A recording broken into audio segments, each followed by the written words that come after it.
आज हम लोग जीव विज्ञान पढ़ेंगे, अध्याय 1, जिसमें है जैव प्रकर्म एवं पोषण। जैव प्रकर्म एवं पोषण के बारे में पढ़ेंगे। तो सबसे पहले हम लोग यहाँ ये जानेंगे जैव प्रकर्म है क्या, जैव प्रकर्म कहते किसको हैं, है ना।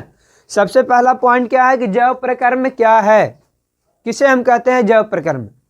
तो देखिए बोलेंगे वे सारी क्रियाएं जिनके द्वारा जीवों का अनुरक्षण होता है उसे हम लोग जैव प्रकर्म कहते हैं। जीवों के अंतर्गत यानी जितने भी क्रियाएं ऐसी घटती है जिनके द्वारा जीवों का अनुरक्षण होता है, वे सारी क्रियाएं जैव प्रकर्म कहलाता है। अनुरक्षण का मतलब क्या होता है? बचाव। अनुरक्षण का मतलब क्या होता है? जिनके द्वारा जीव जीवित रहते हैं वे सारी क्रियाएं जैव प्रकर्म कहलाता है। जैसे में पोषण, अगर आदमी पोषण न करे तो क्या जीवित रहेगा? नहीं रहेगा। तो ये क्या है? जीवन को अनुरक्षण रखने के लिए पोषण बहुत जरूरी है। उसके बाद है श्वसन। अगर हम लोग सांस नहीं लेंगे, कोई भी जीव अगर सांस नहीं लेगा तो क्या वो जीवित रहेगा? तो नहीं रहेगा। तो उसके लिए भी वो बहुत ज़रूरी है। अब परिवहन, हमारे शरीर में भोजन एक जगह से दूसरे जगह जाता है। हम लोग भोजन मुंह के द्वारा या मुख गुहा के द्वारा शरीर के अंदर लेते हैं और हमारे पाचन तंत्र के माध्यम से होते होते मल द्वार द्वारा शरीर से बाहर निकल जाता है। तो क्या एक जगह से भोजन दूसरे जगह जा रहा है ना, तो इस क्रिया को परिवहन कहते हैं। तो परिवहन भी एक जैव प्रकर्म का उदाहरण है। अगर हमारे शरीर में परिवहन नहीं होगा तो भी हम जीवित नहीं रह सकते हैं। कोई भी जीव जीवित नहीं रह सकता है। जैसे कि पेड़ पौधे में भोजन पत्तियों में बनता है और पत्तियों में भोजन बनने के बाद शरीर के विभिन्न भागों में भेज दिया जाता है। तो अगर विभिन्न भागों में भोजन को नहीं भेजा जाएगा तो क्या पौधे जीवित रहेंगे? नहीं रहेंगे। दूसरी बात, अब एक और है उत्सर्जन। हम क्या करते हैं कि हमारे शरीर में भोजन के पश्चात जो अवशिष्ट पदार्थ बन जाते हैं, उन अवशिष्ट पदार्थों को शरीर से बाहर निकाल देते हैं। जो पदार्थ शरीर से बाहर निकलता है उसको हम लोग व्यर्थ पदार्थ कहते हैं या अवशिष्ट पदार्थ कहते हैं। तो इनको शरीर से बाहर निकलने की क्रिया को उत्सर्जन कहते हैं। जैसे मल हो गया, मूत्र हो गया, पसीना हो गया। अगर ये सब हमारे शरीर से बाहर नहीं निकले तो हम जीवित रहेंगे? नहीं ना रहेंगे। तो ये भी क्या है? एक प्रकार के जैव प्रकर्म है। तो जैव प्रकर्म अच्छे समझ में आ गया होगा, है ना। जनन भी एक जैव प्रकर्म है। अब कुछ यहाँ पर क्वेश्चन ये उठ जाता है कि क्या जनन नहीं करेंगे तो हम जीवित नहीं रहेंगे? तो आप जीवित रहिएगा, लेकिन एक समय ऐसा आएगा कि जब जनन जीवों में नहीं हो पाएगा तो यहाँ पर से जीव का नामो निशान मिट जाएगा धरती पर से।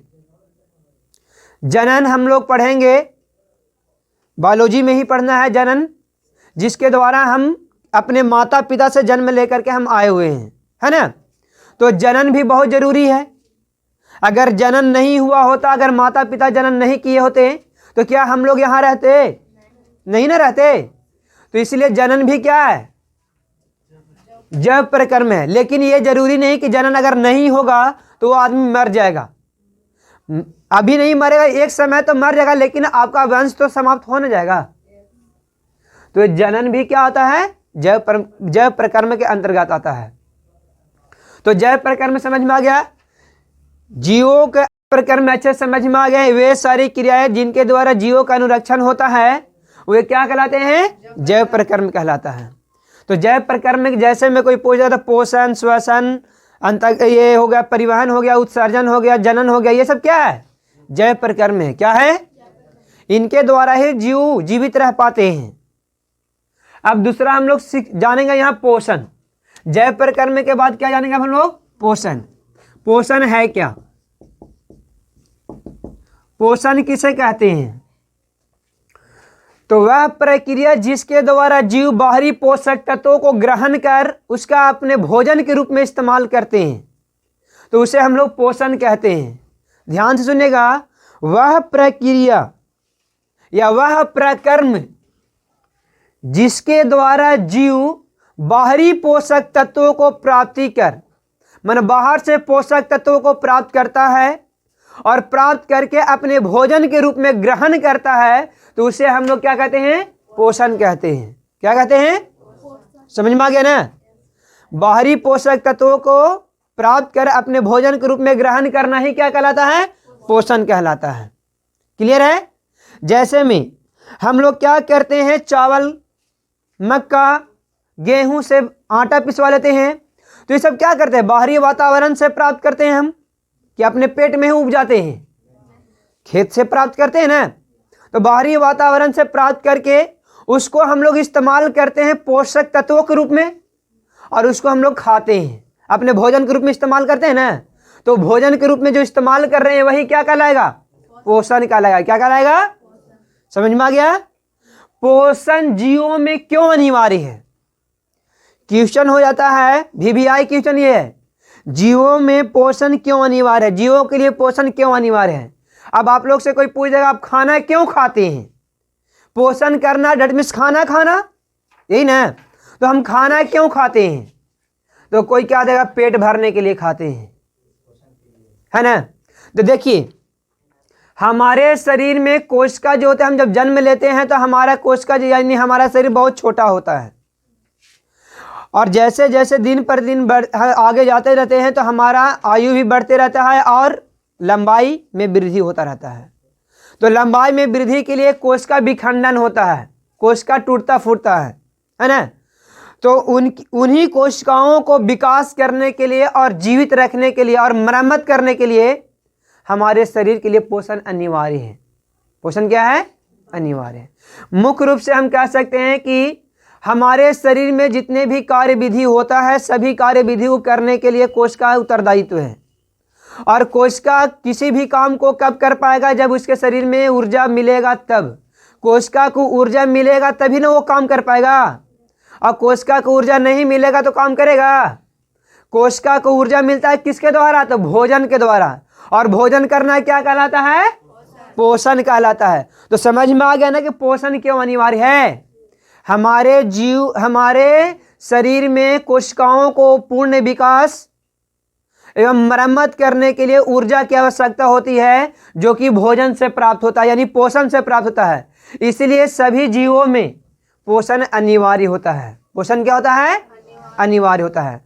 अगर मान लीजिए कि आप लोग पढ़ के जाते हैं स्कूल से और जरा सा भूख लगा रहता है, लेट हो जाता है, मम्मी क्या देंगे कि बेटा जा करके थोड़ा सा दुकान से सामान लेकर आओ, तो उस समय आपका गुस्सा कहाँ होगा वो आप समझ सकते हैं। बोले कि अभी तुरंत पढ़िए काली तुरंत सामान ला घट है, अभी पहले खा लेंगे तब जाएंगे। काहे? क्योंकि हमारे शरीर में ऊर्जा नहीं है। हमारे शरीर में जब ऊर्जा नहीं रहे तो हम कोई काम कर पाएंगे? तो हम लोग पहले कहते हैं पहले खाना दो उसके बाद काम करेंगे। तो खाना मतलब पोषण न करते हैं, और इस पोषण से हमारे शरीर में एनर्जी मिलता है जिससे हम काम को कर पाते हैं। तो काम करने के लिए पोषण आवश्यक है कि नहीं? तो पोषण क्यों आवश्यक है समझ में आ गया। अब हम लोग जानेंगे पोषण के प्रकार। पोषण दो प्रकार के होता है। पहला होता है स्वपोषण और दूसरा होता है परपोषण। स्वपोषण और परपोषण। स्वपोषण किसे कहते हैं और परपोषण किसे कहते हैं? तो थोड़ा देखिएगा यहाँ पे। स्वपोषण, स्व का मतलब क्या हो गया? स्वयं। और यहाँ पर पोषण मतलब भोजन ग्रहण करना। भोजन ग्रहण करना, यही ना। स्वयं क्या कर रहा है? भोजन ग्रहण करना। स्वयं का मतलब अपने से, यही ना होता है। तो देखिए ध्यान से सुनिएगा कि स्वपोषण किसे कहते हैं। पोषण की वह विधि जिसमें जीव अपना भोजन स्वयं ग्रहण करते हैं, स्वयं बनाते हैं, स्वयं संश्लेषित करते हैं, तो उस विधि को हम लोग क्या कहते हैं? स्वपोषण कहते हैं। सुनिएगा ध्यान से। पोषण की वह विधि जिसमें जीव अपना भोजन स्वयं ग्रहण करते हैं उसे हम लोग क्या कहते हैं? स्वपोषण या स्वयं संश्लेषण भी कह सकते हैं, स्वयं बनाते भी हैं कह सकते हैं। तो उसे हम लोग क्या कहेंगे? स्वपोषण कहेंगे। क्या कहेंगे?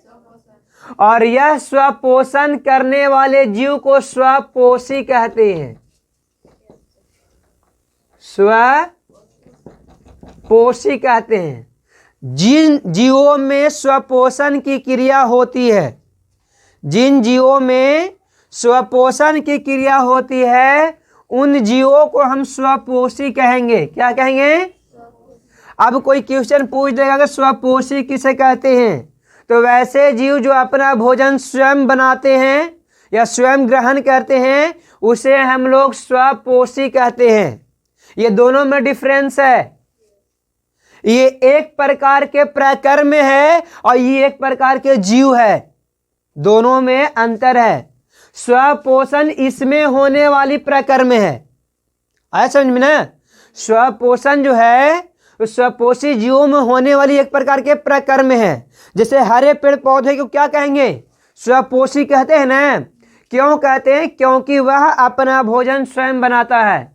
कभी आपसे पेड़ पौधा कहने आया है या कटोरा लेके दूरा पर पहुंचा है कि भैया हमरा खा ला दो, भूख लगल है? कभी गया है कि बाबू हमको एक गिलास पानी दे दो? आम का वृक्ष गया है कहने? नहीं, क्योंकि हम जानते हैं कि वह अपना भोजन स्वयं बनाता है। अब जो स्वयं बनाता है वह जीव क्या कहलाएगा? स्वपोषी कहलाएगा। क्या कहलाएगा? तो स्वपोषी समझ में आ गया ना?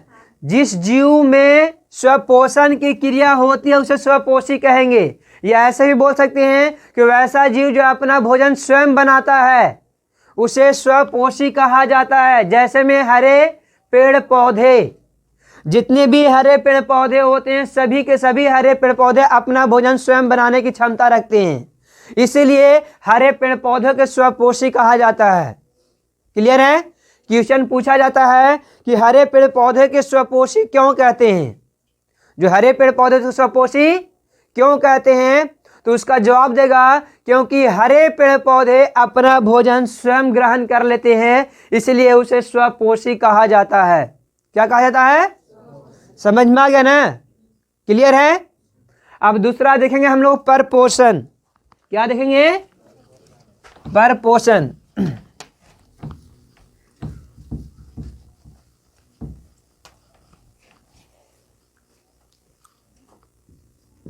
परपोषण। अब परपोषण किसे कहेंगे? ये पर कहने का मतलब हो कि दूसरे पर ना, ये परपोषण मतलब दूसरे पर आश्रित है। तो हम बोलेंगे पोषण की वह विधि जिसमें जीव अपने भोजन के लिए किसी अन्य जीव पर निर्भर रहता है तो उसे हम लोग क्या कहेंगे? परपोषण कहेंगे। क्या कहते हैं? और वैसे जीव को परपोषी कहा जाता है। वैसे जीव क्या कहते हैं? पोषण की, देखिए ध्यान से सुनिएगा परपोषण का डिफिनेशन। पोषण की वह विधि जिसमें जीव अपना भोजन किसी अन्य जीवों पर आश्रित रहता है। अपने भोजन के लिए किस पर आश्रित रहता है? किसी अन्य जीव पर आश्रित रहता है। तो उस प्रकार के पोषण को हम लोग क्या कहेंगे? परपोषण कहेंगे। और ये परपोषण जिन जीवों में होता है वो जीव को हम लोग परपोषी कहते हैं। क्या कहते हैं? परपोषी। यानी परपोषी जो होते हैं अपना भोजन स्वयं नहीं बना सकते हैं, अपने भोजन के लिए किसी न किसी जीव पर आश्रित होते हैं। जैसे कि हम लोग, आप लोग ये बताइए कि आपका भोजन कौन बनाता है? और कोई बोल देता है कि मम्मी बना के देती है, तो मम्मी से कहिएगा कि धान उपजा के दो अपने से, हम चावल बनाएंगे उससे। और मम्मी हम लोग को भोजन बना के नहीं देते हैं, अपने स्वाद के अनुसार, अपने स्वादिष्ट के अनुसार क्या करते हैं? उसका रूप चेंज करके दे देते हैं ना जी। कभी आटा को पुआ बना के दे देंगे, तो कभी सूजी मिल जाएगा उसी को बना करके, तो कभी कुछ मिलता रहता है ना। तो उसका रूप चेंज कर करके हम लोग को देते हैं, लेकिन ना कि भोजन वो बनाते हैं। हमारा भोजन जो होता है मुख्य रूप से पेड़ पौधे देते हैं। कौन देते हैं? और उनसे प्राप्त जो भोजन होता है उनका रूप चेंज करके हम लोग क्या करते हैं? खाते हैं। खाली उसका रूप चेंज किया जाता है, ना कि भोजन प्राप्त किया जा सकता है मम्मी पापा से। हम लोग को भोजन कौन देता है? तो बताइए कि हम अपने भोजन के लिए पेड़ पौधा पर आश्रित है ना कि नहीं है? लोग मीट मांस खाते हैं, वो किसी न किसी जीव से ही ना प्राप्त होता है कि आदमी खुद अंडा देके खाता है। किसी न किसी जीव से ही प्राप्त होता है।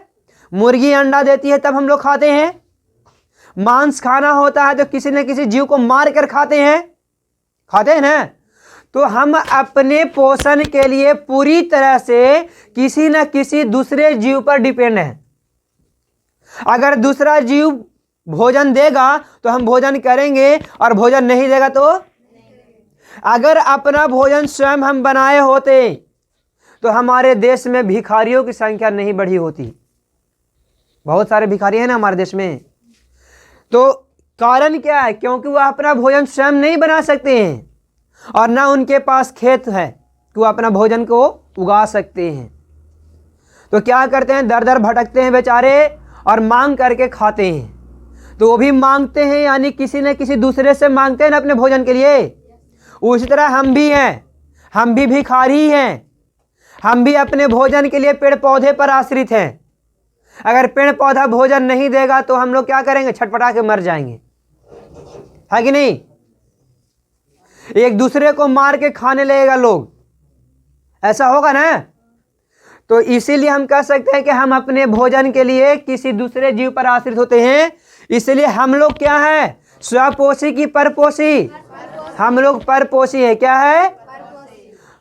और बहुत सारे ऐसे जीव है, जैसे में गाय हो गया, बैल हो गया, मतलब जानवर भी क्या है? परपोषी है। यानी हरे पेड़ पौधे को छोड़ करके लगभग सभी जीव क्या है? परपोषी है। क्या है? और तो परपोषण भी समझ में आ गया और परपोषी भी समझ में आ ना गया? कोई दिक्कत है? अब परपोषण के प्रकार। परपोषण के पहला क्या होता है? मृत जीवी पोषण। ये होता है परजीवी पोषण। और तीसरा होता है प्राणी संपोषण। ठीक है ना? क्या हुआ? अच्छा, ये वाला प्राणी संपोषण। ठीक है। अब यहां ध्यान दीजिए कि मृत जीवी पोषण क्या होता है। मृत जीवी पोषण क्या होता है देखिएगा।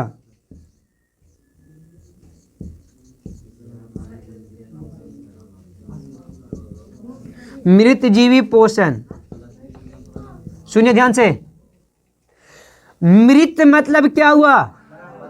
मरा हुआ। और जीवी मतलब जीव। और पोषण मतलब भोजन ग्रहण करना। भोजन ग्रहण करना। तो यहां थोड़ा ध्यान से देखिएगा। देखिए यहां पे मृत जीवी पोषण का मतलब मरा हुआ जीव से भोजन ग्रहण करना। मरा हुआ जीव से। तो देखिए परपोषण की वह विधि जिसमें जीव अपना भोजन मरे हुए जीव जंतु या सड़े गले पेड़ पौधे के अवशेषों से अपना भोजन ग्रहण करते हैं, तो उसे हम लोग क्या कहते हैं? मृत जीवी पोषण। क्या कहते हैं? तो यानी सड़ा हुआ पेड़ पौधे के अवशेष भी एक प्रकार के मृत जीवी न हुआ, मरा हुआ जीव न हुआ। जब पेड़ पौधा से अलग हो गया पत्तियां तो वो मर गया, पेड़ पौधा सूख गया तो वो भी मर गया।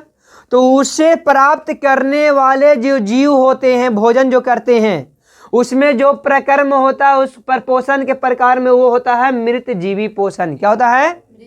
एक बार फिर से ध्यान से सुनिएगा। परपोषण की वह विधि जिसमें जीव अपना भोजन मरे हुए जीव जंतु या सड़े गले पेड़ पौधे से अपना भोजन ग्रहण करते हैं, तो उसे हम लोग मृत जीवी पोषण कहते हैं। क्या कहते हैं? और जिस जीव में मृत जीवी पोषण होता है, उन जीव को मृत जीवी या अपघटन कर्ता कहते हैं। मृत जीवी या अपघटन कर्ता कहते हैं। जैसे में बैक्टीरिया, क्या ये सब क्या है? प्रोटोजोआ, ये मृत जीवी होते हैं। क्या होते हैं? गोबर छत्ता का नाम सुने हैं? हम लोग बचपन में भी देखते थे नहीं? बरसात के दिनों में क्या होता था कि खेतों में निकल जाता था गोबर छत्ता। वो भी क्या है? मृत जीवी पोषण है। ठीक है, तो ये बहुत इंपोर्टेंट क्वेश्चन है। पूछता है कि गोबर छत्ता में किस प्रकार के पोषण होता है? तो मृत जीवी पोषण। तो वो मृत जीवी कहलाया ना। अब मृत जीवी किसे कहेंगे? वैसे जीव जो अपना भोजन मरे हुए जीव जंतु से या सड़े गले पेड़ पौधे से भोजन ग्रहण करते हैं, उसे हम लोग मृत जीवी कहते हैं। और उसमें होने वाली पोषण के प्रकार को मृत जीवी परपोषण या मृत जीवी पोषण कहते हैं। मृत जीवी जो होते हैं उनको हम लोग क्या क्या बोलते हैं? अपघटन कर्ता भी कहते हैं। अब बात यहाँ पर होता है, अपघटन का मतलब क्या होता है? तो अपघटन का मतलब होता है टूटना। क्या होता है? तो मान लिया जाए कि एक बड़ा जीव मर गया है, एक बड़ा जीव मर जाता है और उसको हम लोग फेंक देते हैं। कोई जीव मरता है, उसको हम लोग फेंक दिए। आप कुछ दिन के बाद यहाँ जाइएगा तो इसका कंकाल सिर्फ मिलेगा। मिलता है ना? मांस क्या होता है?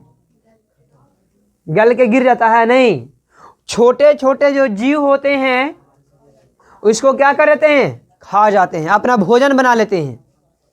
तो वहाँ जो भोजन वो प्राप्त किए वो मरे हुए जीव से प्राप्त किए ना, तो उस जीव को क्या करेंगे? तो इस जीव को क्या क्या काट काट के खाया, तोड़ तोड़ के खा गया, तो इसको अपघटन हुआ ना। इसका अपघटन ना हो गया बाबू। तो इसको हम लोग क्या कहते हैं? अपघटन कर्ता भी कहते हैं। क्या कहते हैं? अपघटन कर्ता भी कहते हैं। तो मृत जीवी पोषण समझ में आ गया? बढ़िया से क्लियर है कि नहीं? अब है परजीवी।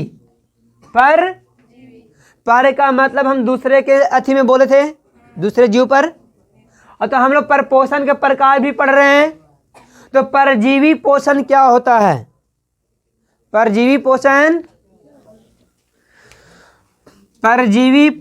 क्या है? परजीवी पोषण क्या है?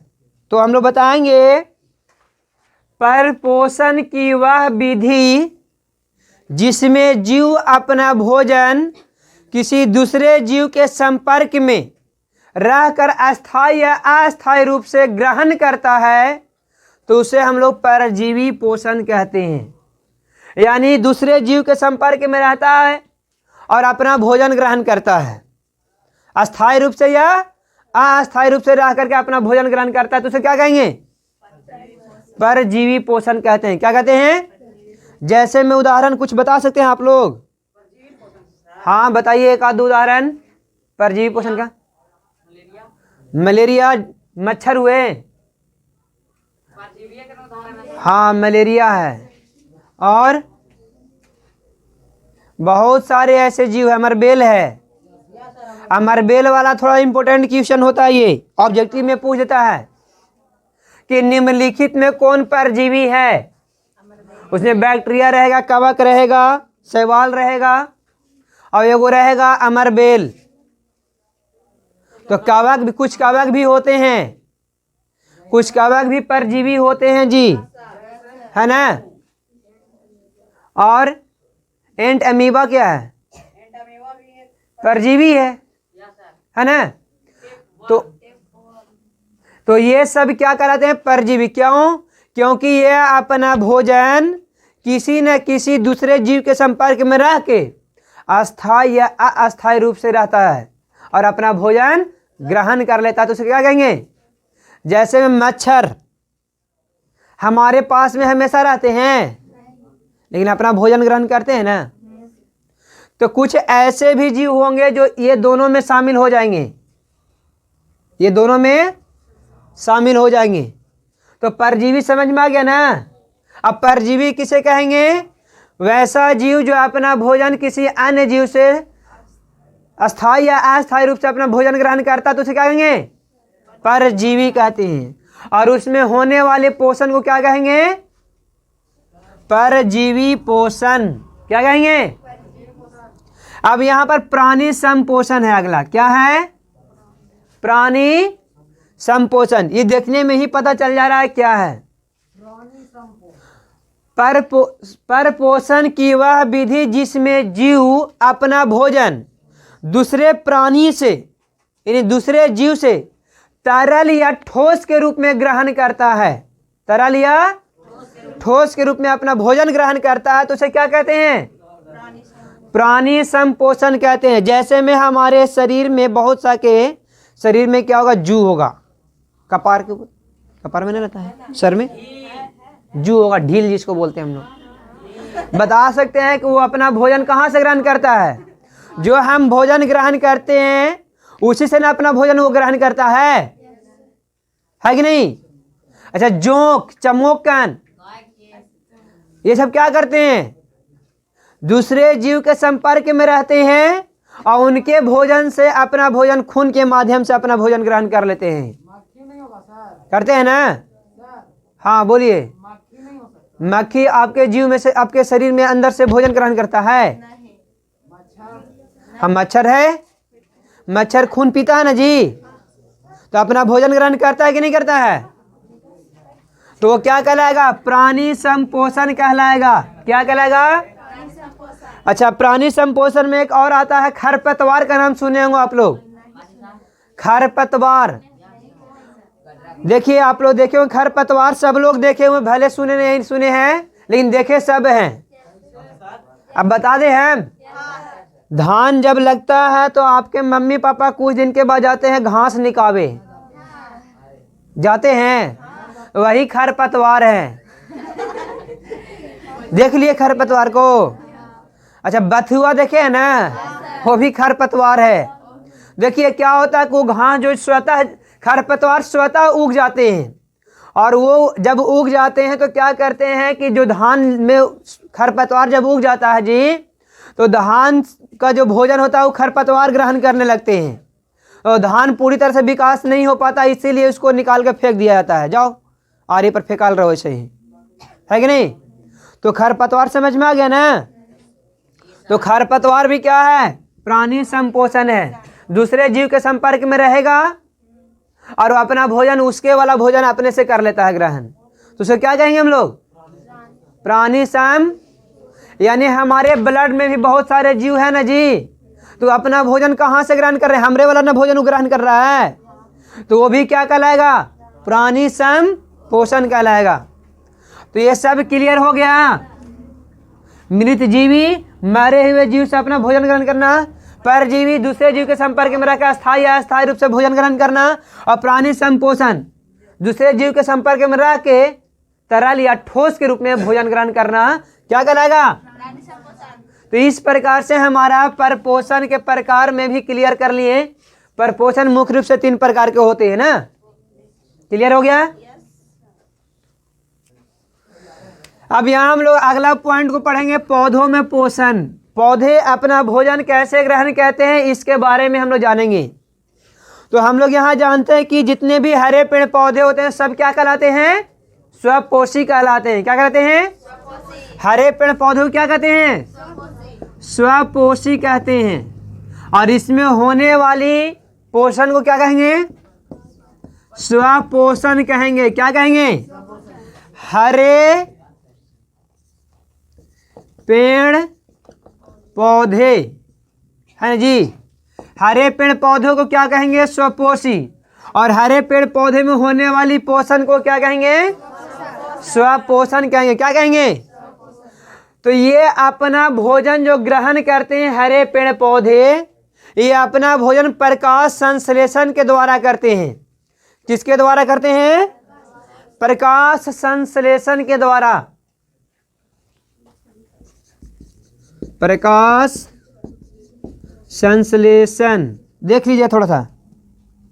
संश्लेषण के गलती लिखा गया ना।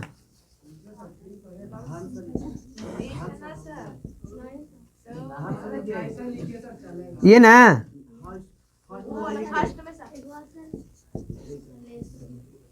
प्रकाश संश्लेषण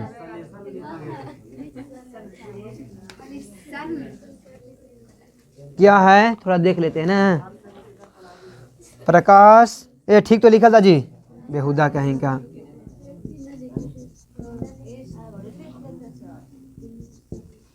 यही ना है प्रकाश संश्लेषण। प्रकाश संश्लेषण क्या होता है? प्रकाश संश्लेषण कहेंगे हम लोग किसे? हाँ बोलिए। देखिए, प्रकाश संश्लेषण वह प्रक्रिया है जिसके द्वारा हरे पेड़ पौधे सूर्य के प्रकाश की उपस्थिति में अपना भोजन ग्रहण करते हैं। तो उस प्रक्रिया को हम लोग क्या कहेंगे? प्रकाश संश्लेषण कहते हैं। वह प्रक्रिया जिसके द्वारा हरे पेड़ पौधे सूर्य के प्रकाश की उपस्थिति में अपना भोजन ग्रहण करते हैं, तो उस प्रक्रिया को क्या कहते हैं? प्रकाश संश्लेषण कहते हैं। और यह प्रकाश संश्लेषण सूर्य के प्रकाश की उपस्थिति में ही संभव है। किसमें? अब देखिए, प्रकाश संश्लेषण के लिए मुख्य घटक कौन कौन से हैं? प्रकाश संश्लेषण के लिए मुख्य घटक कौन कौन से हैं? पहला होता है प्रकाश। पहला क्या है? प्रकाश। दूसरा होता है CO2। तीसरा होता है जल, H2 लिख दे, H2O। और चौथा होता है क्लोरोफिल।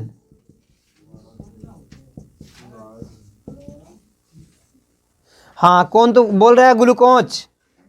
ग्लूकोज इसके लिए जरूरी नहीं, इसके द्वारा ग्लूकोज का निर्माण होता है। आया समझ में ना? देखिए, प्रकाश संश्लेषण का मुख्य घटक यही चार है। कौन कौन है? प्रकाश, CO2, H2O और क्लोरो। अब ये प्रकाश मिलता कहाँ से है? सूर्य से। CO2 वायु मंडल से। वायुमंडल में CO2 की कमी है? दिन प्रतिदिन बढ़ते जा रहा है। CO2 की मात्रा दिन पर दिन क्या हो रहा है? क्योंकि हम अपने जनसंख्या को नियंत्रित नहीं ना कर रहे हैं। हमारा सरकार क्या कह रहा है कि हम दो हमारे, लेकिन यहाँ पर लोग क्या अपनाए हुए हैं? हम दो हमारे चार, है ना? 4 गो से कम रहेगा तो कैसे काम चलेगा? है कि नहीं? लेकिन ये एक दिन संकट आ जाएगा। ऐसा रहेगा तो अगर यही चलता रहा तो एक न एक दिन पृथ्वी पर संकट आ जाएगा, धरती नहीं मिलेगा। बोलिए। जनसंख्या बढ़ रहा है मान लो, लेकिन पेड़ पौधे भी अगर हम लगाते हैं तो उससे पेड़ पौधा आप लगाते हैं, कहाँ लगाइएगा? छत पर। आप जनसंख्या को बढ़ा रहे हैं तो एक न एक दिन तो उस पेड़ को काटिएगा ना, घर बनाने के लिए, रहने के लिए। अच्छा, पेड़ लगा दीजिएगा, ठीक है। पेड़ लगाने से आपको कुछ दिन तक की आयु बढ़ जाएगा। संतुलन बनाए रखने के लिए पेड़ पौधे लगाना बहुत जरूरी है। लेकिन हम लोग उल्टा करते हैं, जंगल जाते हैं, पेड़ को काटते हैं और साफ करके ले आते हैं। जनसंख्या के साफ नहीं कर रहे हैं, पेड़ पौधे के साफ कर रहे हैं जो हमको जीवित रखता है। ऐसा नहीं कर रहे हैं कि हम अपनी जनसंख्या पर नियंत्रित तो कर सकते हैं ना। हम दो हमारे दो अपना करके अपनी जनसंख्या को नियंत्रित तो कर सकते हैं, वो भी नहीं करना है। अच्छा, पेड़ भी नहीं लगाना है और जंगल जा करके 2 बोझा काट के ले आना है। तो बताइए कि O2 की मात्रा बढ़ेगा कि CO2 की मात्रा बढ़ेगा? आप O2 जो देता है हम लोग को, उसको क्या कर रहे हैं? टांगी ले जाते हैं, मार के उड़ा देते हैं उसको। चलो भागो यहाँ से। कहीं घर बनाना तो बुलडोजर चला देंगे जंगल पर, चलो जेसीबी लगा देते हैं कि चलो यहाँ से हटो, हम घर बनाएंगे पहले। अब मजबूरी है घर बनाना, जनसंख्या तेजी से बढ़ रहा है, तो ये कोठरी में पहले 2 गो रहते थे, अब 4 गो भी हो गए, तो वही कोठरी में रहेंगे, स्थान ज़्यादा चाहिए ना, तो मजबूरी भी है। तो दिन प्रतिदिन इसकी मात्रा हम लोग क्या कर रहे हैं, तो वायुमंडल से हम लोग क्या ग्रहण करता है पेड़ पौधा, CO2 ग्रहण करता है। और ये कहाँ से प्राप्त करता है, कहाँ से प्राप्त करता है, H2O कहाँ से प्राप्त होता है, किसके द्वारा, जड़ के माध्यम से, किसके द्वारा। अब बताइए यहां क्लोरोफिल ये पत्तियों में ही पाई जाती है, पत्तियां में पाई जाती है ना जी। अच्छा, सूर्य के प्रकाश तो समझ में आ गया। वायुमंडल कहाँ, वायुमंडल से CO2 ग्रहण करते हैं तो कहाँ, किस चीज के द्वारा, इसको रंध्र बोलते हैं, किसके द्वारा ग्रहण करते हैं, जिसको अस्टोमाटा के नाम से भी जानते हैं। अस्टोमाटा खुलता और बंद होता है, इसको हम प्रोजेक्टर के द्वारा दिखा के चलाकर दिखाएंगे कि कैसे रंध्र खुलता और बंद होता है, CO2 कैसे ग्रहण करता है और O2 कैसे निकलता है, इसके बारे में हम अपने प्रोजेक्टर के माध्यम से दिखा देंगे आप लोग को, ठीक है। यहां देखिए, अब यहां पर प्रकाश संश्लेषण को अगर 5 नंबर का क्वेश्चन पूछ देगा तो कैसे बनाएंगे हम लोग, कैसे बोलेंगे। हरे पेड़ पौधे में या वह प्रक्रिया जिसके द्वारा हरे पेड़ पौधे सूर्य से प्रकाश ग्रहण करके, वायुमंडल से कार्बन डाइऑक्साइड ग्रहण करके, मिट्टी या भूमि से जल ग्रहण करके, क्लोरोफिल की उपस्थिति में अपना भोजन ग्रहण करते हैं, तो उस प्रक्रिया को हम लोग क्या कहेंगे, प्रकाश संश्लेषण कहेंगे। और इसको हम लोग क्या कर देना होगा कि इसका जो हम बोल सकते हैं कि सूत्र जो होता है ना, अभिक्रिया जो होता है ना, ये करके नीचे दिखा देंगे तो 5 नंबर मिल जाएगा। अब क्या अभिक्रिया होता है देखिए, अभिक्रिया कौन कौन करता है, तो अभिक्रिया CO2 और H2O करता है ना जी, ये दोनों अभिक्रिया करता है प्रकाश की उपस्थिति में और क्लोरोफिल की।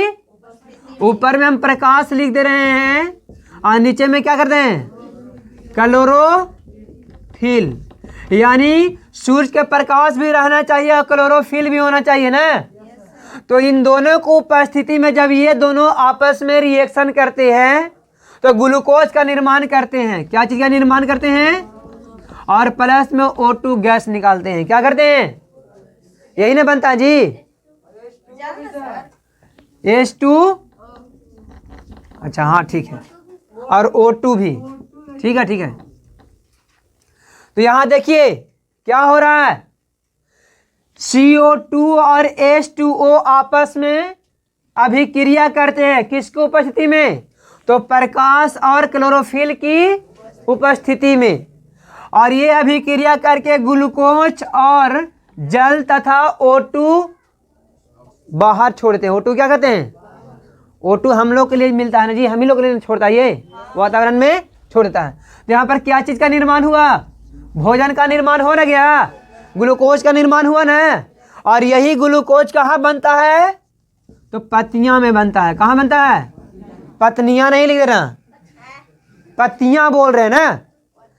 कहाँ बनता है भोजन, और ये पत्तियों में जो होता है वो पत्तियों से होते हुए धीरे धीरे पूरे शरीर में फिर फैल जाता है। भोजन धीरे धीरे पूरे शरीर में क्या होता है, फैल जाता है। और इस प्रकार से हरे पेड़ पौधे अपना भोजन ग्रहण करते हैं। क्लियर हो गया कि कैसे अपना भोजन ग्रहण करता है। अब देखिए यहाँ पर हम लोग ये भी जानेंगे कि जल कहाँ से प्राप्त होता है और कैसे प्राप्त होता है, ये आगे बताएंगे हम लोग। आगे हम बताएंगे कि H2O कैसे प्राप्त करता है, किसके माध्यम से प्राप्त करता है, जल में क्या होता है कि H2O और खनिज लवण, H2O और खनिज लवण दोनों को ऊपर पत्तियों तक ले जाया जाता है और तब जाकर के भोजन का निर्माण होता है, जिसको हम लोग क्या बोलते हैं, ग्लूकोज। और यही ग्लूकोज पौधे के विभिन्न भागों में भेज दिया जाता है, जिससे पौधे को ऊर्जा प्राप्त होता है। पौधा क्या प्राप्त होता है? ऊर्जा प्राप्त होता है। तो इस प्रकार से हम लोग देखें कि पौधों में पोषण होता है। समझ में आ गया? अब इसको क्या करना है? संतुलित करना है। तो कीजिए। कार्बन यहाँ कितना है और यहाँ 1 ही है, तो जरा 6 से गुना कर लीजिए। तो 6 हो गया, 6 दूनी, तो यहाँ पर कितना है?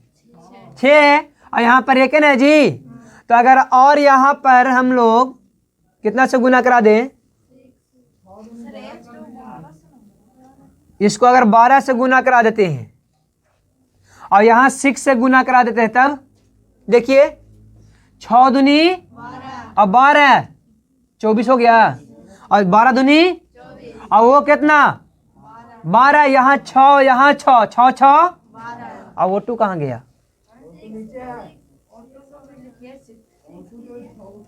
O2 को अगर 6 से करते हैं, अच्छा यहाँ भी तो है ना, ठीक है ठीक है, और 6 दूनी 12 यहाँ, तो 6 दूनी 12। अब इस प्रकार से क्या हुआ, हमारा ये समीकरण संतुलित हो गया। क्या हो गया? तो आप लोग से अगर 5 नंबर का क्वेश्चन में पूछे प्रकाश संश्लेषण से क्या समझते हैं, तो क्या लिखिएगा? वह प्रक्रिया जिसमें हरे पेड़ पौधे अपना भोजन सूर्य से प्रकाश को प्राप्त कर, वायुमंडल से ऑक्सीजन कार्बन डाइऑक्साइड को प्राप्त कर, और मिट्टी से जल को प्राप्त कर क्लोरोफिल की उपस्थिति में भोजन ग्रहण करते हैं, तो उसे हम लोग प्रकाश संश्लेषण की क्रिया कहते हैं। और इस क्रिया को दिखाने के लिए यहाँ पर हम लोग दिखा देंगे समीकरण को, और जैसे ही ये समीकरण दिखाइएगा तो ये आपका 5 नंबर का क्वेश्चन पूरा हो गया। 5 नंबर क्वेश्चन सही मिल जाएगा, 2 नंबर के क्वेश्चन में है। हाँ, संतुलित करके दिखाना होगा। अगर 2 नंबर का रहेगा तो डायरेक्ट बोल देना है कि जिस प्रक्रिया द्वारा हरे पेड़ पौधे अपना भोजन ग्रहण करते हैं वह प्रकाश संश्लेषण कहलाता है। क्या कहलाता है? ये आपका 1-2 नंबर का क्वेश्चन में चल जाएगा, लेकिन 5 नंबर के क्वेश्चन में इतना बड़ा लिखना होगा आपको। ठीक है, आगे अब हम लोग देखेंगे